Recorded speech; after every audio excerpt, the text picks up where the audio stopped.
Buenas tardes, mi nombre es Cindy Celso Salpín y yo les voy a exponer sobre la historia de la minería en Honduras.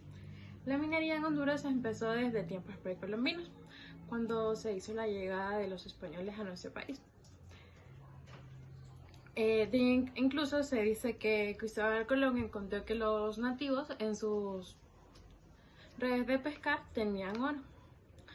También se explotaban los yacimientos auríferos. La explotación minera no se hizo esperar. En cuanto llegaron los españoles, se empezó con la explotación minera. En los yacimientos encontrados cerca de Tegucigalpa, que se hizo la exploración geodemográfica, así como la creación de aldeas, villatorios y después ciudades. En 1538 se produjeron significantes cantidades de oro. También se descubrió que había oro, plata y bronce, las cuales se exportaban fuera de nuestro país hacia países europeos por medio de los españoles, que se dio más o menos en 1540.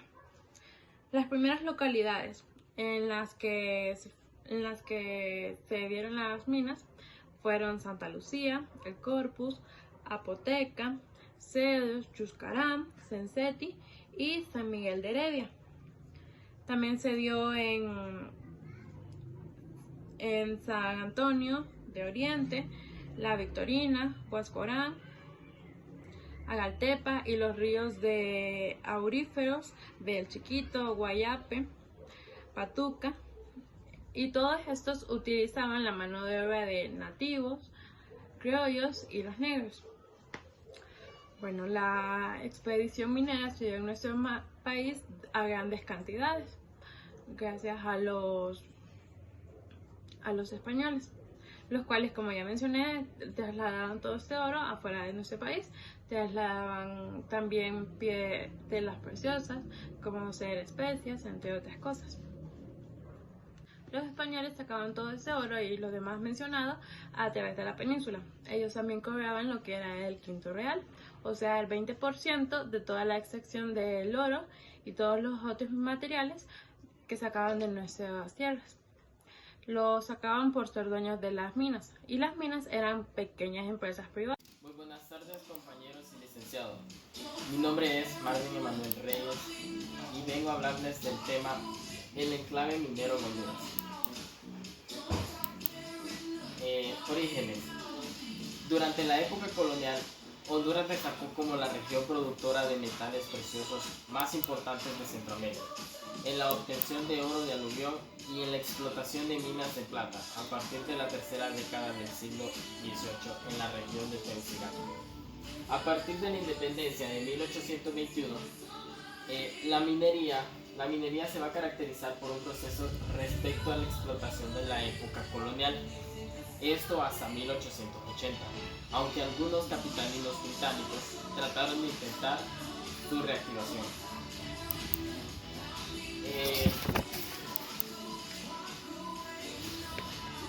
La riqueza en Olancho. La región aurífera o productora de oro que tenía Olancho era trabajada con métodos bastantes primitivos por los naturales, quienes extraían el oro de las arenas del río Guayape.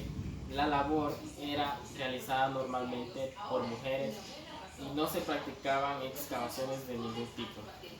Seguía siendo muy importante en el siglo XIX como lo había sido en la época colonial. La riqueza mineral de Honduras. Esta fue muy importante en el siglo XIX como lo había sido en la época colonial. Fue la plata, sin embargo, la que llamó mayormente la atención de los viajeros. Esta señalaba la importancia de las vetas de este metal en los departamentos de Gracias, Comayagua, Choluteca y Tegucigalpa. Especialmente en esta última se encontraba en el Cerro de Santa Lucía. Gracias. Buenos días, buenas tardes o buenas noches, licenciado. Mi nombre es Ángel David Alvarado Ávila y yo hablaré acerca del enclave bananero en Honduras. Bueno, empezaré dando una breve introducción acerca del tema. Fue un periodo en el cual Honduras inició con la explotación del banano. Empresas extranjeras como ser la United Fruit Company, la Stern Fruit Company, iniciaron el negocio del banano en Honduras. Estas empresas estadounidenses explotaron a los trabajadores hondureños. En este momento Honduras dependía mucho de lo que era la agricultura, la ganadería, cosa que actualmente lo hacen, y uno de esos cultivos era también el banano. Continuando con la introducción, las primeras plantaciones del banano existieron en Honduras, pero estas fueron en islas de la bahía. No fueron con fines comerciales. El banano se cultivaba en cantidades relativamente pequeñas y todavía no se había estructurado ninguna red de plantación regular. Ya hablando acerca del origen del enclave bananero en Honduras, se dice que en 1885 Baker se asocia con Andrew Preston y fundaron la compañía Boston Fruit Company. Estos dos hombres no se podrían imaginar que 14 años más tarde su compañía llegaría a construirse en las bases fundamentales sobre lo que habría de erigirse el poderoso imperio de la United Fruit Company. Continuando con el origen, durante la primera mitad del siglo XX, la economía de Honduras fue denominada por las empresas estadounidenses como la United Fruit Company, Star Fruit Company y la Willamette Fruit Company, las cuales establecieron enormes plantaciones de banano a lo largo de la costa norte. Estas compañías hicieron que rápidamente el banano fuera uno de los principales productos de exportación en el país. Bueno, y ya comenzando con la historia, Manuel Bonilla llegó a la presidencia a Honduras por medio de las armas. Una vez en el poder, resultó ser el mejor amigo de las compañías bananeras que su antecesor, o sea, Terencio Sierra. Durante la administración de estas empresas, ganaron las exenciones de impuestos y el permiso de construcción de muelles y carreteras. También se otorgó el permiso de un nuevo ferrocarril nacional en Honduras. Continuando con esto, durante la administración de Miguel Rafael Dávila, Estados Unidos trató de ponerle fin a los conflictos centroamericanos a través del Tratado de Paz y Amistad Centroamericana en 1907. Sin embargo, se dice que en 1920 a 1923 se dieron 17 intentos de golpe de Estado hacia Honduras. Esto contribuyó aún más a la inestabilidad política del país. Y ya para finalizar, Vicente Mejía Colindres asumió el cargo en 1929 con grandes esperanzas para su administración y nación. Honduras parecía encaminada al rumbo del progreso económico, pero muchas de las esperanzas de Mejía Colindres se desvanecieron con el inicio de la Gran Depresión. ¿Y qué es la Gran Depresión? La Gran Depresión, también conocida como la crisis del 29, fue una gran crisis financiera mundial. Se prolongó durante la década de 1930, en los años anteriores a la Segunda Guerra Mundial. La llamada Gran Depresión se originó en Estados Unidos y esto fue cuando la bolsa de valores en Estados Unidos se vino abajo. Bueno, y solamente sería eso. Muchas gracias. Buenas, mi nombre es Denis Saúl López Díaz. Les voy a hablar sobre las causas del enclave minero en Honduras.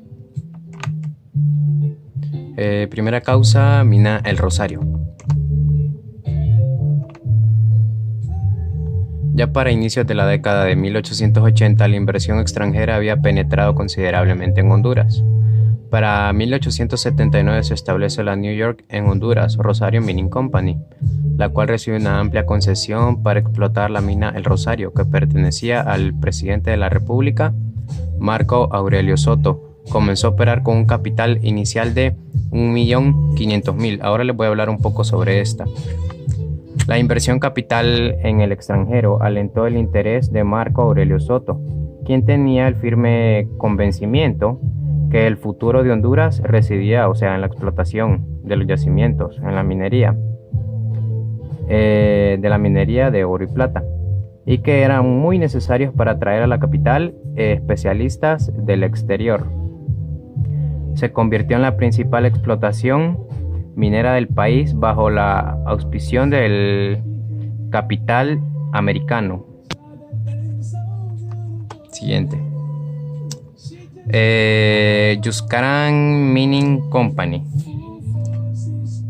En el año de 1883, Lumbar un subpertinente de la Rosario Mining Company, o sea, un, por así decir, ex trabajador o líder, estableció esta con un capital de 500.000 millones de dólares y recibió grandes concesiones para sus establecimientos de ingenios que procesaran el mineral en los departamentos de Tegucigalpa, El Paraíso y Choluteca. Ok, vamos con la siguiente. Mina El Mochito. En el año de 1878 se estableció ahí la compañía minera norteamericana. Esta compañía construyó casas, hospitales, terrazas, túneles y varias rutas que cruzan el conjunto de montañas que circulan la zona, entre ellos la calle que atraviesa actualmente el Parque Nacional La Tigra. Es un país con pocos suelos de vocación agrícola. La minería tenía que ser propia de la era industrial.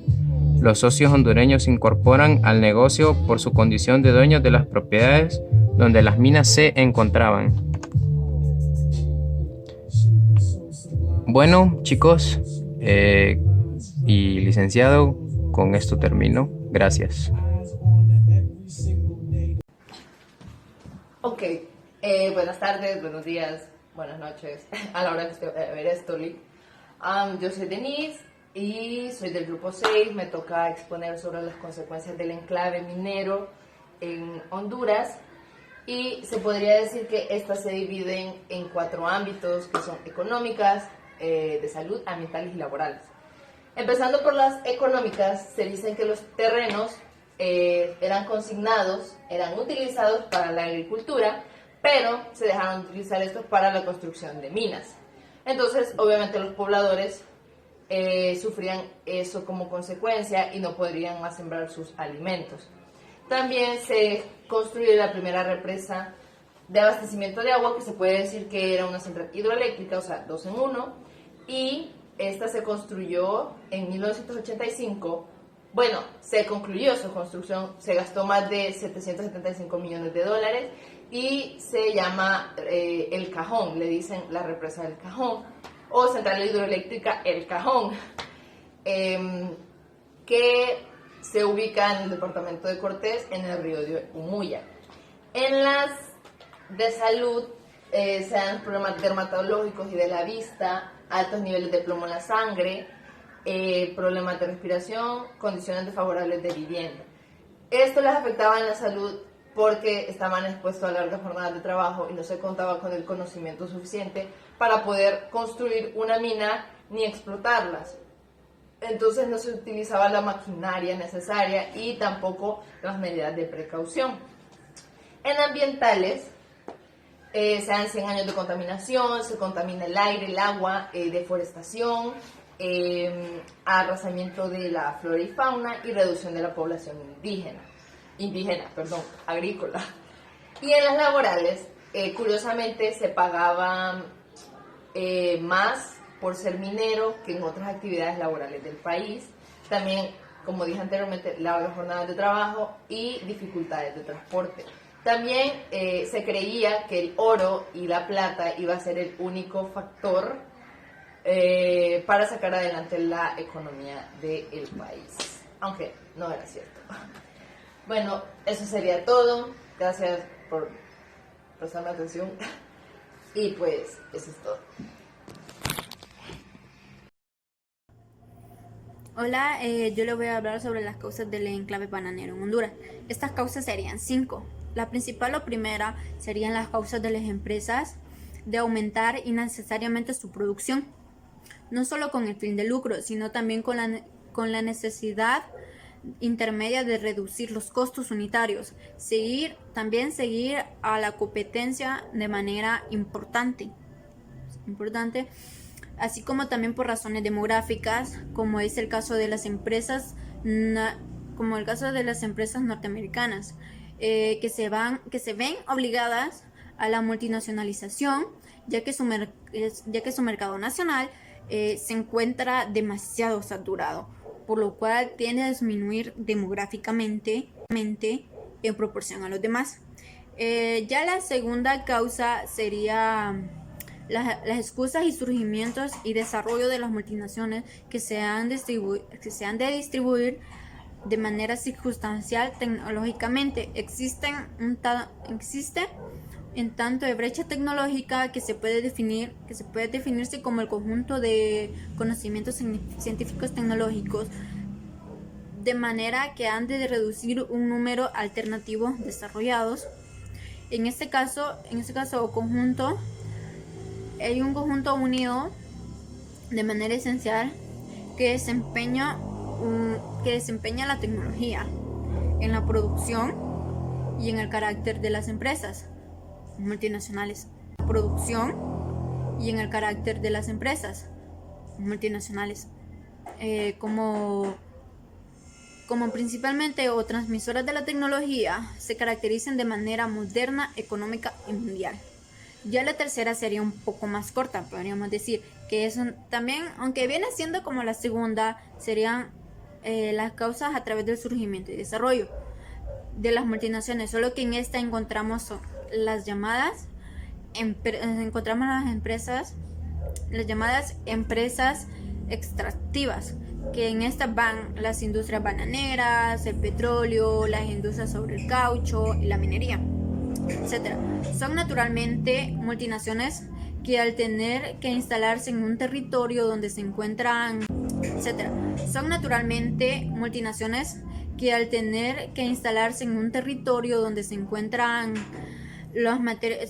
materia prima, se constituye en el objeto principal de su explotación. Ya la cuarta, no tan importante, sería elementos que coinciden con la instalación de fiables en el extranjero, en las diferentes y diferencias de costos, especialmente en países donde la mano de obra es sensiblemente más barata y especialmente esta causa es uno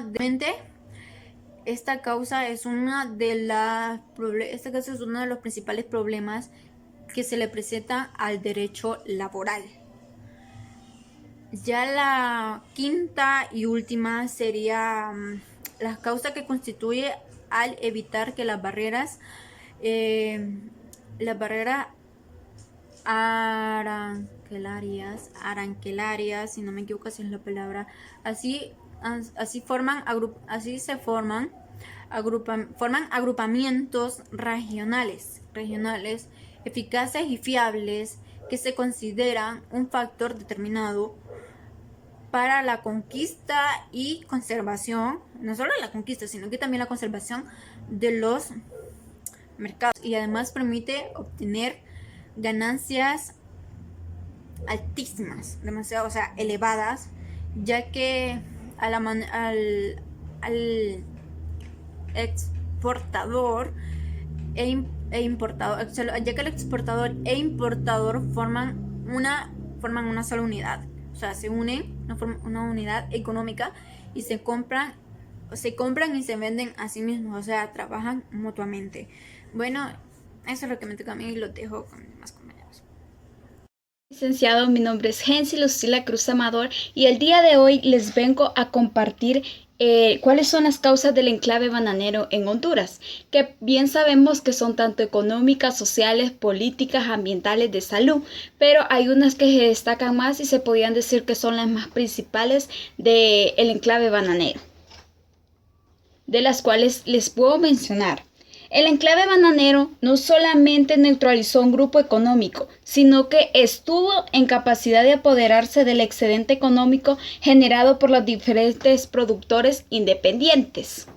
Como número 2, los productores nacionales fueron absorbidos por el impulso de la nueva empresa y sus posibilidades de subsistencia fueron quedando atadas al destino del enclave bananero. Y como número 3, el enclave recuperó con creces la inversión inicial y continuó consolidando más de su sistema de explotación. Mencionar que al acapararse las grandes extensiones de las mejores de tierra del país, las compañías bananeras cerraron las posibilidades de desarrollo para otros sectores de la economía hondureña y condenaban al país a girar permanentemente en la órbita del anclaje. El anclaje crece hacia afuera a medida que se incrementa la producción y perfecciona la comercialización del banano, con lo que a su vez fortalece los nexos de la dependencia de economía en el mercado mundial. La apropiación del excedente la realizaban las compañías que el resto de la economía pretendiera una parte insignificativa de este excedente bananero, o sea, que no pudieran alcanzar ventaja o algo de toda la producción. Eso es lo que lograban estas compañías. Y todas esas condiciones lo que los lleva a la huelga de 1954. Como bien lo sabemos, lo llevó a la huelga de 1954. ¿Cómo surgió esa huelga de 1954? Pues le daré un resumen. La prensa se involucraba mucho y criticaba tanto los aspectos sociales y económicos del país, pero las demandas de las decisiones de aquel entonces fueron las que inspiraban a los funcionarios a llevarlos a la corrupción. Bien sabemos que los trabajadores de aquel tiempo luchaban mucho y su trabajo no era nada fácil. Habían compañías estadounidenses que abastecían a los trabajadores de su familia con alimentos y utensilios, que estos eran intercambiados por mercancías en lugares accesibles, que tenían un valor entre 1 a 50 pesos, que podían ser cambiados por lo que ellos necesitaban. Todos estos trabajadores trabajaban y eran exprimidos por estas compañías. Año de 1916 y las compañías estadounidenses United Fruit Company y Cuyamel Fruit Company eran aquellas que pusieron un pago antojadísimas a esos trabajadores como ellos quisieran, en controversia con las leyes del país. La Cuyamel Fruit Company era aquella que los trabajadores le tenían que firmar un contrato. ¿Y qué consistía este contrato? Que les pagaban cada 8 días a los trabajadores. Y la United Fruit Company era aquella que hacía pagos de salarios cada 40 días a estos trabajadores. Claro, bien sabemos que la economía estaba pasando por un proceso duro y estas compañías lo que hacían era exprimir como más poder a estos trabajadores.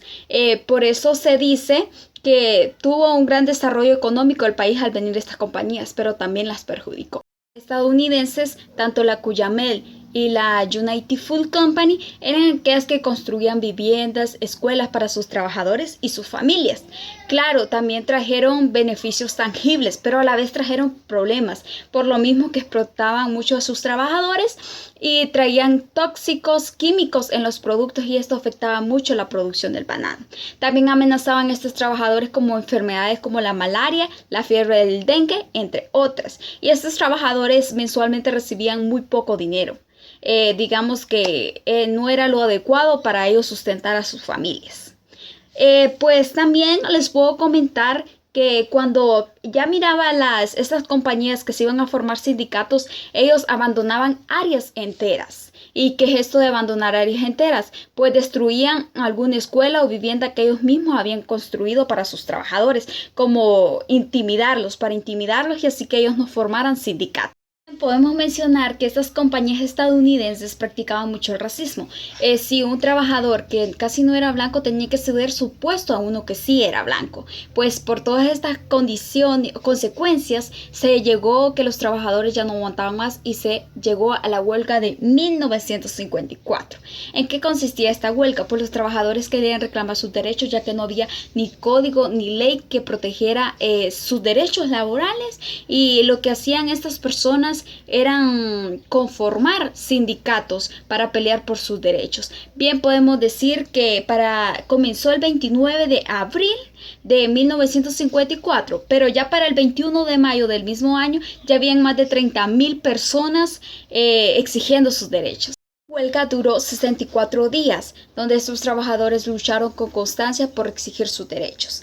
Ya para terminar esta huelga, dando fue un gran cambio para las industrias fruteras y con la firma de acuerdos se dio un cambio donde se les dieron los derechos de reducción de jornadas, tanto salud, protección para la salud, hubo una ley que estableciera sus derechos. Entonces, esta huelga de 1954 fue un boom en Honduras, ya que vino a mejorar las condiciones laborales y estos trabajadores ganaron. Pues con esto puedo decir que por eso se produjeron las consecuencias y lo que nos lleva a la huelga de 1954. Con esto he concluido mi exposición, espero que le haya gustado.